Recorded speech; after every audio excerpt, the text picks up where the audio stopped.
BJP, ND ഘടകകക്ഷികളിലെ നേതാക്കന്മാർ എന്നിവർ ചെയ്യുന്നതിനെ വാഴ്ത്തിപ്പാടുന്ന BJPക്ക് അതേ കാര്യം പ്രതിപക്ഷ പാർട്ടിയിലെ നേതാക്കന്മാർ ചെയ്താൽ അത് വലിയ പാതകമായി മാറുകയാണ്.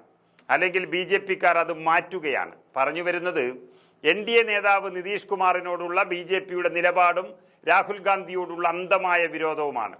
പട്നയിൽ നടന്ന കായികമേളയിൽ ദേശീയ ഗാനം ആലപിക്കുന്നതിനിടെ ചിരിക്കുകയും സംസാരിക്കുകയും ചെയ്ത ബീഹാർ മുഖ്യമന്ത്രി നിതീഷ് കുമാറിനെതിരെ അതിരൂക്ഷ വിമർശനമാണ് പ്രതിപക്ഷം നടത്തിയിരിക്കുന്നത്. എന്നാൽ സമാന രീതിയിൽ രാഹുൽ ഗാന്ധി പെരുമാറിയെന്ന് ആക്ഷേപിക്കുന്ന BJP വലിയ വിമർശനമാണ് ആ നേതാവിന് നേരെ അഴിച്ചുവിട്ടത്. നിതീഷ് കുമാറിന് നേരെ ശക്തമായ വിമർശനം പ്രതിപക്ഷം ഉന്നയിക്കുമ്പോൾ സംരക്ഷിക്കുവാനാണ് BJP ശ്രമിച്ചുകൊണ്ടിരിക്കുന്നത്.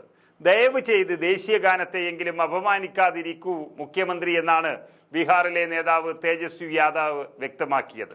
എല്ലാ ദിവസവും സംസ്ഥാനത്തെ യുവാക്കളെയും സ്ത്രീകളെയും പ്രായമായവരെയെല്ലാം നിങ്ങൾ അപമാനിക്കുന്നു.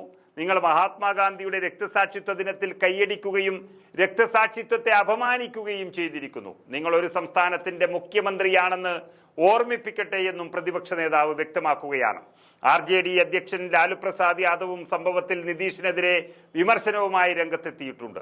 ദേശീയ ഗാനത്തെ അപമാനിക്കുന്നത് ഇന്ത്യ ഒരിക്കലും സഹിക്കില്ലെന്നും ബീഹാറിലെ ജനങ്ങൾ ഇനി എന്തെങ്കിലും അനുഭവിക്കാൻ ബാക്കിയുണ്ടോ എന്നുമാണ് ലാലു പ്രസാദ് യാദവ് വിമർശിച്ചത്. അതേസമയം നിതീഷ് കുമാറോ ജനതാദളോ വിഷയത്തിൽ ഇതുവരെ ഔദ്യോഗിക പ്രതികരണം നടത്തിയിട്ടില്ല എന്നതും എടുത്തു പറയേണ്ട വിഷയമാണ്. സംഭവവുമായി ബന്ധപ്പെട്ട് നിയമസഭയിൽ ഉണ്ടായേക്കാവുന്ന തർക്കങ്ങൾ ഒഴിവാക്കുന്നതിനായി മുഖ്യമന്ത്രി നിരുപാധികം മാപ്പ് പറയുമെന്ന് ജനതാദൾ യുണൈറ്റഡ് വക്താക്കൾ പറയുന്നു. ദേശീയ ഗാനത്തെ അപമാനിച്ചുവെന്നാരോപിച്ച് പലതവണ BJP നേതാക്കൾ രംഗത്തെത്തിയിട്ടുണ്ട്. എന്നാൽ NDA സർക്കാരിന്റെ സഖ്യകക്ഷിയായ JDU നേതാവിന്റെ പ്രവൃത്തിയിൽ യാതൊരു പരാമർശവും BJP ഇതുവരെ നടത്തിയിട്ടില്ല. 2025 ജനുവരിയിൽ പട്നയിൽ നടന്ന സംവിധാൻ സുരക്ഷാ സമ്മേളനത്തിൽ വെച്ച് കോൺഗ്രസ് നേതാവ് രാഹുൽ ഗാന്ധി ദേശീയ ഗാനത്തെ അപമാനിച്ചുവെന്നാരോപിച്ച് BJP രംഗത്തെത്തിയത് നമ്മൾ കണ്ടതാണ്.